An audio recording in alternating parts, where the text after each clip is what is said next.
Good afternoon friends, this is Shivraj Dowani from Unique Classes जत. आज आपण काय करणार आहे, इयत्ता 8वी सेमी इंग्लिशचं इंग्लिश सिलेबस चालू करणार आहोत. त्याच्या अगोदर सिलेबस चालू करायच्या अगोदर आपल्याला एक ऍक्टिव्हिटी यावर्षी त्यांनी दिलेलं आहे. काय ऍक्टिव्हिटी आहे? इंट्रोडक्टरी ऍक्टिव्हिटीज आपण म्हणतो. बघा, युनिट चालू करायच्या अगोदर या वर्षी आपल्याला 4 युनिट शिकायचं आहे. ते युनिट चालू करायच्या अगोदर पहिल्या पानामध्ये आपल्याला काय सांगितलेलं आहे? Introductory activities. त्यांनी एक ऍक्टिव्हिटीज आपल्याला सांगितलेली. ऍक्टिव्हिटीज म्हणजे काय की उपक्रम म्हणतो आपण. ऍक्टिव्हिटीज म्हणजे उपक्रम. मग इंट्रोडक्टरी ऍक्टिव्हिटीज म्हणजे काय?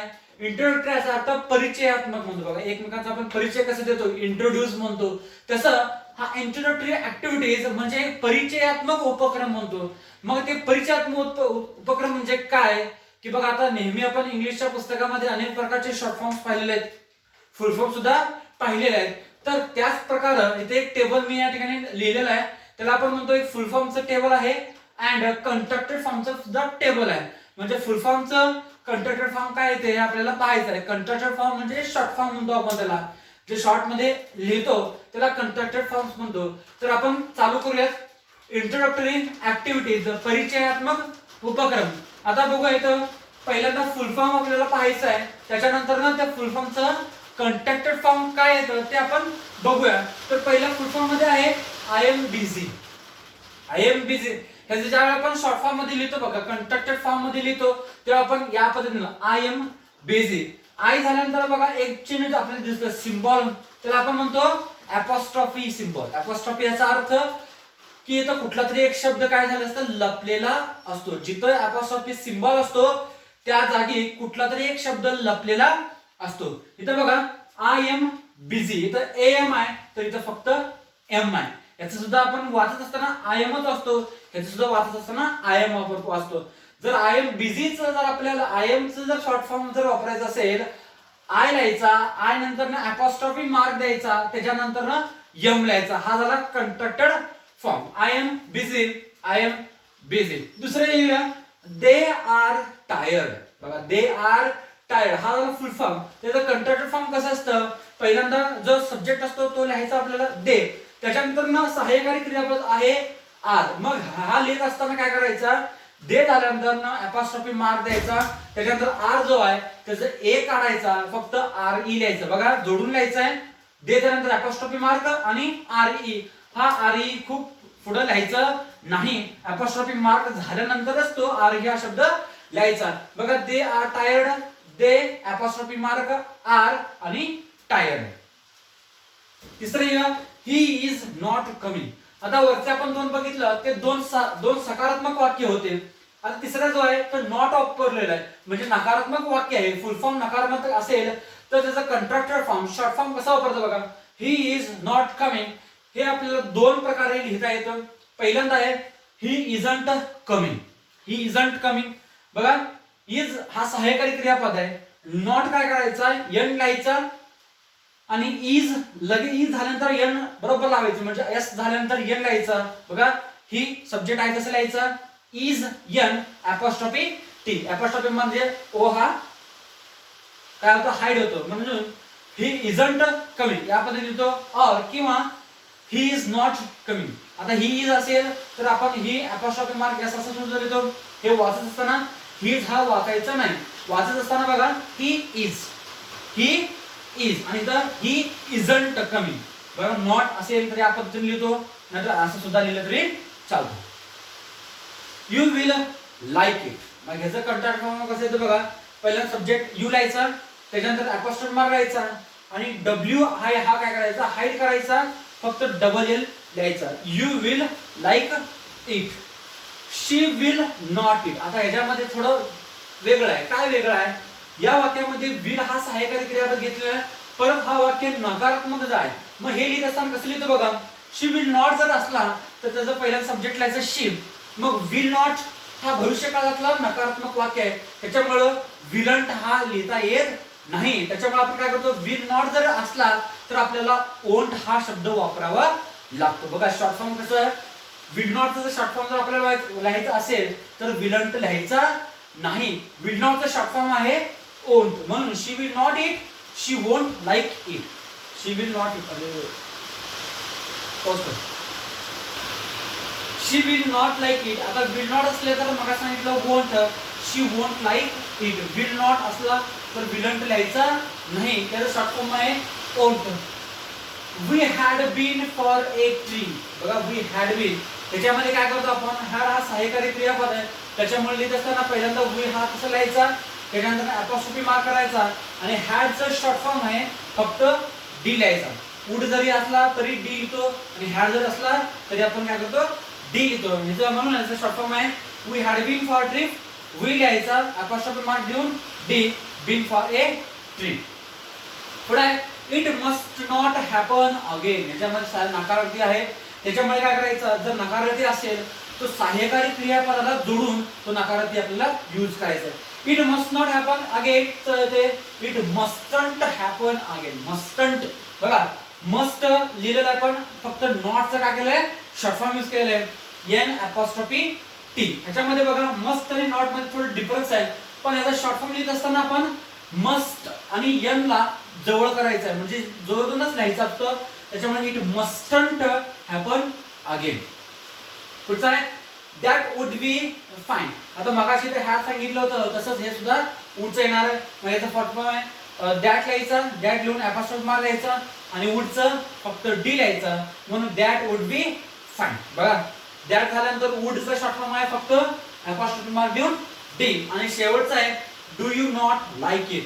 आता हे सगळं बघितलं, हे सगळं सहकारी सकारात्मक वाक्य आणि हा नकारार्थी प्लस प्रश्नार्थक वाक्य, म्हणजे वाक्य नकारार्थी पण आहे आणि प्रश्नार्थक पण आहे. मग हे कसं लिहायचं, कसं do you not like it. त्याच्यामध्ये पहिल्यांदा काय करायचं, आपल्याला सहाय्यकारी क्रियापद बघायचं आहे, तो आहे डू. त्यानंतर नॉट आहे. मग हे काय करायचं आहे, आपण सहाय्यकारी क्रियापदालाच नॉटचं यूज करतो, तसं पहिला डू हा सहाय्यकारी क्रियापद आहे म्हणून डू लाच काय करायचं आहे नॉट, म्हणजे डू नॉटचं काय येते डोंट. डू आणि नॉट असं डू नॉटचं काय येते डोंट आणि बाकी हायचं लिहायचं. बघा don't you like it, do you not like it do आणि नॉट एकत्रित करायचा, त्याचा शॉर्ट फॉर्म आहे डोंट. डोंट झाल्यानंतर काय करायचं, लगेच सब्जेक्ट घ्यायचा डोंट यू आणि राहिलेलं बघ डोंट यू लाईक इट. तर विद्यार्थ्यांनो हे फुल फॉर्म आहेत आणि हे कॉन्ट्रॅक्ट फॉर्म, याला आपण शॉर्ट फॉर्म म्हणतो. आपण अनेक प्रकारचे शॉर्ट फॉर्म पुस्तकात पाहिलेले आहे, तसं हे सुद्धा शॉर्ट फॉर्म्स आहेत. तर मगाशी आपण काय केलं, फुल फॉर्म आणि कॉन्ट्रॅक्ट फॉर्म बघितलं होतं. तर अजून एक टेबल आपल्याला दिलेलं आहे, पण हे टेबल आपल्याला फिलअप करायचं आहे, म्हणजे भरायचं आहे. मगाशी आपण इथं फुल फॉर्म बघितले, तर कॉन्ट्रॅक्ट फॉर्म बघितलं, तर ह्याचं पहिल्यांदा कॉन्ट्रॅक्ट फॉर्म बघून मग फुल फॉर्म बघायचा आहे. तर पहिला कॉन्ट्रॅक्ट फॉर्म मध्ये लेट्स हा शब्द आहे, मग लेट्सचा फुल फॉर्म काय ते बघायचं आहे. लेट्स ज्यावेळी यस अपॉस्ट्रोफी यस असतो तर लेटला लक्ष ठेवायचं, फक्त पहिला शब्द आहे लेट लिहायचा. आता पुढचा काय अपॉस्ट्रोफी यस आहे, याचा अर्थ लेट अस. लेट्स याचा अर्थ लेट अस असा येतो. शांत SHAN अपॉस्ट्रोफी टी. मग अशा आपण विल नॉटचं वोंट बघितलं, तसं शाल नॉटचं शांत येतं. मग ह्याचं काय येतं, तर शाल पहिला शाल लिहायचं आणि नकारात असल्यामुळे शाल नॉट. बघा लेट अस, शांतचं शाल नॉट. पुढे फुल फॉर्म मध्ये दे हॅव आहे, मग त्याचा कॉन्ट्रॅक्ट फॉर्म मध्ये लिहायचं असेल, पहिला सब्जेक्ट आहे ते लिहायचा दे, मग याला काय करायचं अपॉस्ट्रोफी मार्क द्यायचा. आता हॅवचा कॉन्ट्रॅक्ट फॉर्म काय येतं, हा एच आणि ए हाईड करायचा आणि इथं काय करायचं VE. They have contract form मध्ये लिहायचं काय ते फक्त HA काढायचं VE लिहायचा. पुढे वेअर नॉट, वेअरचं काय करायचं, पहिल्यांदा वेअर हा शब्द लिहायचा, नंतर ना अपॉस्ट्रोफी मार्क द्यायचा. नॉटचं एन अपॉस्ट्रोफी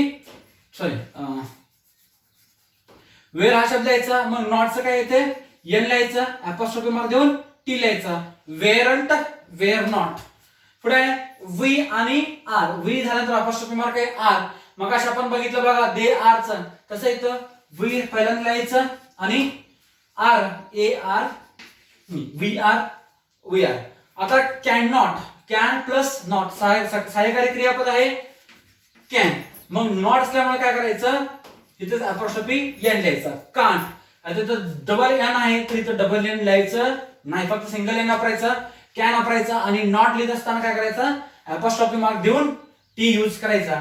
त्याच्यानंतर ना वेअर इज आहे, प्रश्न असल्यामुळे वेअर हा शब्द लिहायचा आणि इज आहे म्हणून काय करायचं तर अपॉस्ट्रोफी मार्क द्यायचा आणि फक्त यस लिहायचा. Where is. आता व्हॉट आर पहिला शब्द लिहायचा, व्हॉट. मग अपॉस्ट्रॉफी आर ई असल्यामुळे माहितीच आपल्याला व्हॉट आर. आणि शेवटचं आहे देअर्स. देअरचं काय येतं, पहिला शब्द लिहायचं देअर आणि अपॉस्ट्रॉफी एस असल्यामुळे आपल्याला माहिती आहे की काय असतं देअर इज. हा झाला contract form with full form. बघा पहिल्यांदा लेट्स हा कंट्रॅक्ट फॉर्म आपल्याला दिला होता, त्याचा फुल फॉर्म आहे लेट अस. Let us. त्यानंतर शांट, मग आपण ओंट बघितला तसा हा शांट. शांत फक्त भूतकाळ भविष्यकाळ वापरतो म्हणून शाल आणि नॉट. तिसरं आहे फुल फॉर्म मध्ये दे आणि हॅव दिलं होतं. मग जर शॉर्ट फॉर्म करायचं असेल तर पहिला सब्जेक्ट लिहायचं दे, फक्त सहाय्यकारी क्रियापद असतो त्याचं शॉर्ट फॉर्म आपल्याला करता येतं. मग दे झाल्यानंतर अपॉस्ट्रोफी मार्क द्यायचा आणि हॅवचं व्हीई दे हॅव. त्याच्यानंतर वेअर नॉटचं बघा पहिल्यांदा वेअर राहायचं, मग नॉट असल्यामुळे काय करायचं एन त्याला जोडायचं, अपॉस्ट्रोफी मार्क देऊन टी लिहायचा. त्याच्यानंतर ना we apostrophe R E. We apostrophe R E आपल्याला माहिती आहे, मग अशी दे आर बघितलं तसं पहिले सब्जेक्ट लिहायचं वी आणि आरचं आपल्याला माहिती आहे ए आर ई. त्याच्यानंतर फुल फॉर्म मध्ये कॅन नॉट आहे, मग ते सहाय्यकारी क्रियापद कॅन असल्यामुळे कॅन पूर्ण लिहायचा, नकार असल्यामुळे काय करायचं फक्त अपॉस्ट्रोफी मार्क देऊन टी लिहायचा. इथं डबल एन लिहायचं गरज नाही. त्याच्यानंतर ना वेअर इज. इज असल्यामुळे लक्षात ठेवून घ्यायचा, पहिला वेअर लिहायचा त्याला अपॉस्ट्रोफी मार्क देऊन काय करायचं यस तेवढंच लिहायचा. त्याच्यानंतर ना आहे व्हॉट आर. व्हॉट सॉरी इकडे कॉन्टॅक्ट फॉर्म मध्ये what apostrophe R E. R E असल्यामुळे आपल्याला माहिती आहे की व्हॉट आर. आणि शेवटचं आहे देअर्स. देअर झाल्यानंतर अपॉस्ट्रोफी मार्क देऊन यस असतं. यस असल्यामुळे आपल्याला माहिती आहे की देअर इज. हा झाला पहिला युनिट. बघायच्या अगोदर आपल्याला एक इंडक्टरी ऍक्टिव्हिटीज दिलं होतं, हे ऍक्टिव्हिटीज आपण या ठिकाणी काय केलेलं पूर्ण केलेलं आहे. तर विद्यार्थ्यांना हे तुम्ही काय करा दोन्ही टेबल वहीमध्ये नोट डाऊन करा. आणि पुढच्या फील्डला काय करतो की प्रथमतः पहिल्या युनिट मधला पहिला कविता बी द बेस्ट हा चालू करतो. ते चालू करायच्या अगोदर तुम्ही काय करा ते कविता एकदा लिहून काढा. त्याच्यामधले हार्ड वर्ड्स आहेत म्हणजे नवीन नवीन शब्द तुम्हाला माहित नसलेले शब्द आहेत ते तुम्ही शब्द काय करा वहीमध्ये लिहून घ्या किंवा मला तुम्ही काय करा व्हॉट्सअपच्या माध्यमातून ते मला सेंड करा, मी त्याचा अर्थ तुम्हाला सांगतो. तर हे दोन्ही तुम्ही फॉर्म काय दोन्ही केवळ तुम्ही काय करा वहीमध्ये नोट डाऊन करा. मी पुढच्या फील्डला तुम्हाला काय करतो कवितेला सुरुवात करतो. थँक्यू.